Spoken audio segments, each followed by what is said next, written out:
ರಾಷ್ಟ್ರಗೀತೆಗೆ ಅವಮಾನ, ರಾಜ್ಯಪಾಲರನ್ನ ಯಾಕೆ ವಜಾ ಮಾಡಬಾರದು? ಈ ಪ್ರಶ್ನೆಯನ್ನ ಮಾಡಿರುವಂತಹದ್ದು ಗ್ರಾಮೀಣಾಭಿವೃದ್ಧಿ ಸಚಿವರಾದ ಪ್ರಿಯಾಂಕ್ ಖರ್ಗೆ.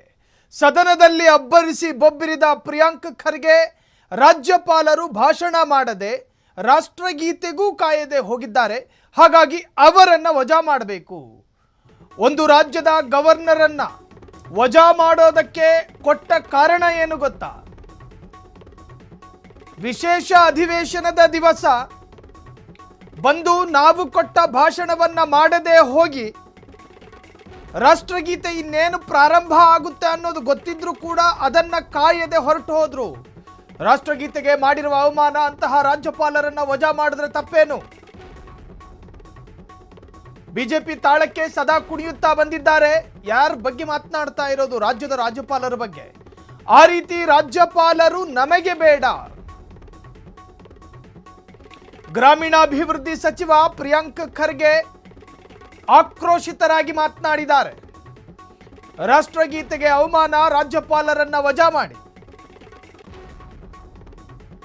ರಾಷ್ಟ್ರಗೀತೆಯ ಬಗ್ಗೆ ಅತೀವ ಗೌರವವನ್ನು ಇಟ್ಟುಕೊಳ್ಳುವವನು ಮಾತ್ರ ಭಾರತೀಯ. ರಾಷ್ಟ್ರಗೀತೆಗಾಗಲಿ, ರಾಷ್ಟ್ರಕ್ಕಾಗಲಿ, ರಾಷ್ಟ್ರದ ಧ್ವಜಕ್ಕಾಗಲಿ, ರಾಷ್ಟ್ರಕ್ಕೆ ಸಂಬಂಧಪಟ್ಟ ಯಾವುದೇ ಲಾಂಛನಕ್ಕಾಗಲಿ ಅಗೌರವವನ್ನು ತೋರಿದರೆ ಅದು ಆಂಟಿ ನ್ಯಾಷನಲ್, ರಾಷ್ಟ್ರದ್ರೋಹ, ದೇಶದ್ರೋಹದ ಕೃತ್ಯ ಅಂತ ಬಣ್ಣಿಸಲಾಗುತ್ತೆ. ಮೊನ್ನೆ ವಿಶೇಷ ಅಧಿವೇಶನ ಇತ್ತು. ಆ ಅಧಿವೇಶನ ಕರೆಯೋದಕ್ಕೂ ಒಂದಷ್ಟು ಕಾರಣಗಳನ್ನು ರಾಜ್ಯ ಸರ್ಕಾರ ಕೊಡ್ತು. ಕೇಂದ್ರ ಸರ್ಕಾರದಿಂದ ಜಾರಿಯಾಗ್ತಾ ಇರತಕ್ಕಂತಹ ಅನೇಕ ಯೋಜನೆಗಳು ಅಸಂವಿಧಾನಿಕ ಮತ್ತು ಅವೈಜ್ಞಾನಿಕದಿಂದ ಕೂಡಿದೆ.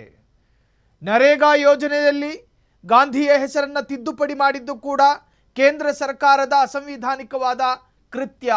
ಹಾಗಾಗಿ ಕೇಂದ್ರ ಸರ್ಕಾರದ ಅದೆಷ್ಟೋ ವಿಚಾರಗಳನ್ನು ಮುಂದಿಟ್ಟುಕೊಂಡು ವಿಶೇಷ ಸೆಷನ್ ಅನ್ನು ಕರೆಯಲಾಯಿತು. ಇನ್ನು ಆ ವಿಶೇಷ ಅಧಿವೇಶನಕ್ಕೆ ರಾಜ್ಯಪಾಲರು ಬರೋದು ಕೂಡ ಒಂದು ಸಂಪ್ರದಾಯ ಅನ್ನೋದಕ್ಕಿಂತಲೂ ಕೂಡ ಸಾಂವಿಧಾನಿಕವಾಗಿ ಬರಲೇಬೇಕು. ಅವರಿಗೆ ಕೊಟ್ಟಂತಹ ಭಾಷಣವನ್ನು ಪ್ರಸ್ತಾಪ ಮಾಡಲೇಬೇಕು.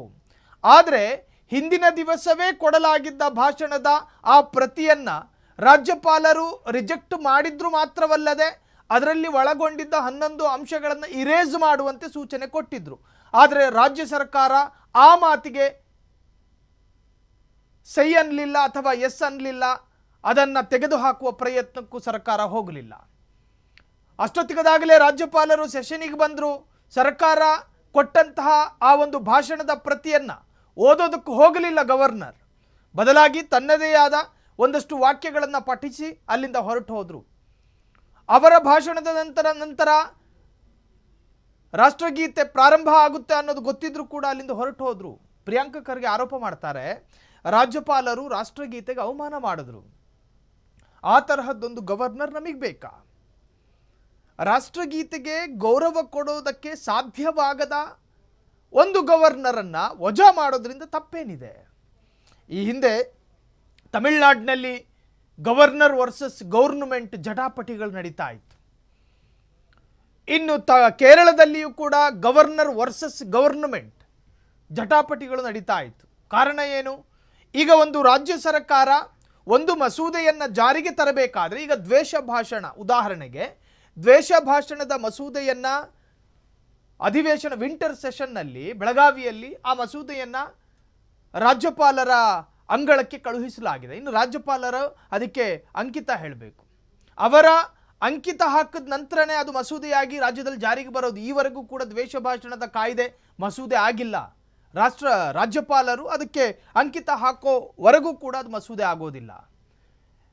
ಕೋರ್ಟ್ ಒಂದು ಸೂಚನೆಯನ್ನು ಕೊಡ್ತು, ರಾಜ್ಯಪಾಲರು ಹೆಚ್ಚಿನ ದಿವಸ ಕೆಲ ಬಿಲ್ಗಳನ್ನು ಇಟ್ಕೋಬಾರ್ದು, ಆ ಬಿಲ್ಗಳನ್ನು ಜಾರಿ ಮಾಡಬೇಕು ಅಥವಾ ಅದಕ್ಕೆ ಏನು ಧನಾತ್ಮಕವಾಗಿಯೋ ನಕಾರಾತ್ಮಕವಾಗಿಯೋ ಕಾಮೆಂಟ್ ಕೊಟ್ಟು ಅದನ್ನು ವಜಾ ಮಾಡಬೇಕು. ಎರಡೂ ಮಾಡದೆ ಸುಮ್ಮನೆ ಅಲ್ಲಿ ರಾಜಭವನದಲ್ಲಿ ಇಟ್ಕೊಳ್ಳೋ ಹಾಗಿಲ್ಲ ಅಂತ ಹೇಳಿ ಒಂದು ಸೂಚನೆ. ಹಾಗಾಗಿ ಸರ್ಕಾರ ಮತ್ತು ರಾಜ್ಯಪಾಲರ ನಡುವೆ ಪದೇ ಜಟಾಪಟಿಗಳು ನಡೀತಾವೆ. ಆದರೆ ಕರ್ನಾಟಕದಲ್ಲಿ ತೀರಾ ವಿರಳ ಆಗಿತ್ತು. ಆದರೆ ಇಲ್ಲೂ ಕೂಡ ಅದು ಶುರುವಾಗಿದೆ. ಮೊನ್ನೆ ನಡೆದಂತಹ ವಿಶೇಷ ಸೆಷನ್ನಲ್ಲಿ ರಾಜ್ಯಪಾಲರು ಭಾಷಣ ಮಾಡದೆ ಜೊತೆಗೆ ರಾಷ್ಟ್ರಗೀತೆಗೂ ಕೂಡ ನಿಲ್ಲದೆ ಹೊರಟು ಹೋದರು. ಹಾಗಾಗಿ ಅಂತಹ ರಾಜ್ಯಪಾಲರನ್ನ ವಜಾ ಮಾಡಿ ಅಂತ ಹೇಳಿ ಮತ್ತೆ ಅಬ್ಬರಿಸಿ ಬೊಬ್ಬರಿದಿದ್ದಾರೆ ಗ್ರಾಮೀಣಾಭಿವೃದ್ಧಿ ಮತ್ತು ಐಟಿ ಬಿಟಿ ಸಚಿವರಾಗಿರುವ ಪ್ರಿಯಾಂಕ್ ಖರ್ಗೆ. ಪ್ರಕಾರ ಸಭಾಧ್ಯಕ್ಷರಾಗ್ಲಿ ತಾವಾಗ್ಲಿ ಸಭಾಪತಿಗಳಾಗ್ಲಿ ಯಾರೇ ಇರ್ಬೋದು, ಯಾವತ್ತು ಗವರ್ನರಿಗೆ ಪ್ಲೀಸ್ ಹೋಲ್ಡ್ ಆನ್, ಇವಾಗ ನ್ಯಾಷನಲ್ ಆಂಥಮ್ ವಿಲ್ ಪ್ಲೇ ಅಂತ ಹೇಳೋದಿಲ್ಲ. ಒಂದೇದು. ಆಮೇಲೆ ನೀವು ಏನು ಮಿನಿಟ್ ಟು ಮಿನಿಟ್ ಕಳಿಸ್ತೀರಾ, ಏನೇನ್ ಮಾಡ್ಬೇಕು ಏನೇನಿದೆ ಅಂತ. ಯಾರು ಆಗ್ತಾರೆ ಸರ್? ಅನುಭವಸ್ಥರೇ ಆಗ್ತಾರಲ್ಲ ನೋಡಿ. ಯಾರು ಈಗ ಅನುಭವಸ್ಥರೇ ಆಗ್ತಾರೆ, ಯಾರು MP ಮಿನಿಸ್ಟರ್ ಇದ್ದವರು, MLA ಗಳಿರ್ಬೋದು. ಆ ಅನುಭವ ಎಲ್ಲೂ ಇತ್ತು. ಅದಾದ್ಮೇಲೆ ತಾನೇ ಗವರ್ನರ್ ಆಗೋದು. ಇವರು ನೀವ್ ಯಾಕೆ ಹೇಳಿಲ್ಲ, ನೀವ್ ಯಾಕೆ ಬ್ಯಾಂಡ್ ಪ್ಲೇ ಮಾಡಿಲ್ಲ ಅಂದ್ರೆ ಇವ್ರದೇನು ಅಂದ್ರೆ there is zero experience, zero wisdom of the governor. ಸುಮ್ನೆ ಬಂದು ಕಾನ್ಸ್ಟಿಟ್ಯೂಷನ್ ಕೊಟ್ಟ ತಕ್ಷಣ ನಮ್ಮ ಮೇಲೆ ಹೋಗ್ಬೇಕು.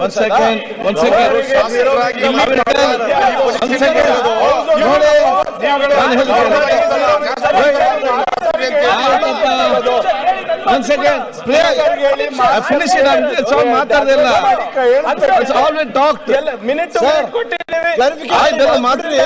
ಹೇಳಿದ್ದೀರಿ. ಆಯ್ತು, ನಾನು ಹೇಳ್ತೇನೆ ಈಗ. ಓಕೆ, ನೀವು ಅಸೆಂಬ್ಲಿ ಗವರ್ನರಿಗೆ ಅಪಮಾನ ಮಾಡಬೇಕು, ಅವ್ರ ಸದನ ಹೊರಗಡೆ ರಾಷ್ಟ್ರಗೀತೆ ಅಪಮಾನ ಮಾಡಿದವರಿಗೆ ಏನ್ ಶಿಕ್ಷೆ? ಒಂದ್ ಸೆಕೆಂಡ್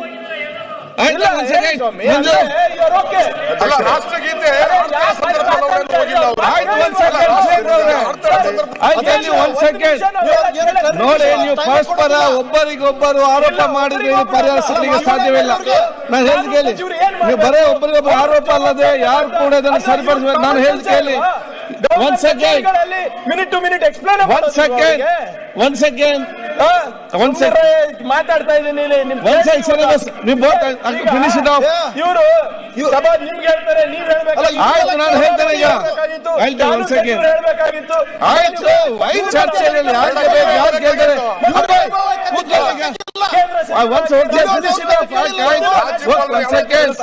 ಈಗ ಒಂದು ಕೇಳಿ. ಒಂದ್ ಸೆಕೆಂಡ್ ಒಂದ್ ಸೆಕೆಂಡ್ ಫಿನಿಶ್ ಇಟ್ ಅಪ್. ಆಯ್ತಪ್ಪ, ಒಂದ್ ಸೆಕೆಂಡ್. ಗವರ್ನರ್ ಅವರು ಕನ್ನಡಿಗರಿಗೆ ಆಯ್ತು, ಒಂದ್ ಸೆಕೆಂಡ್ ನೋಡಿ. ಐ ಆಮ್ ಟೆಲಿಂಗ್ ಒಂದ್ ಸೆಕೆಂಡ್ ಇಲ್ಲಿ. ಆಯ್ತು, ಒಂದ್ ಸೆಕೆಂಡ್ ಇಲ್ಲಿ. ಆಯ್ತಪ್ಪ. ಕ್ಷಣ ಕ್ಷಣದ ಸುದ್ದಿಗಳಿಗಾಗಿ ಫ್ರೀಡಂ ಟಿವಿ ಸಬ್ಸ್ಕ್ರೈಬ್ ಮಾಡಿ, ಲೈಕ್ ಮಾಡಿ ಹಾಗೂ ಫಾಲೋ ಮಾಡಿ. ಹೊಸ ಸುದ್ದಿಗಳ ನೋಟಿಫಿಕೇಶನ್ಗಾಗಿ ಬೆಲ್ ಐಕಾನ್ ಮೇಲೆ ಕ್ಲಿಕ್ ಮಾಡಿ.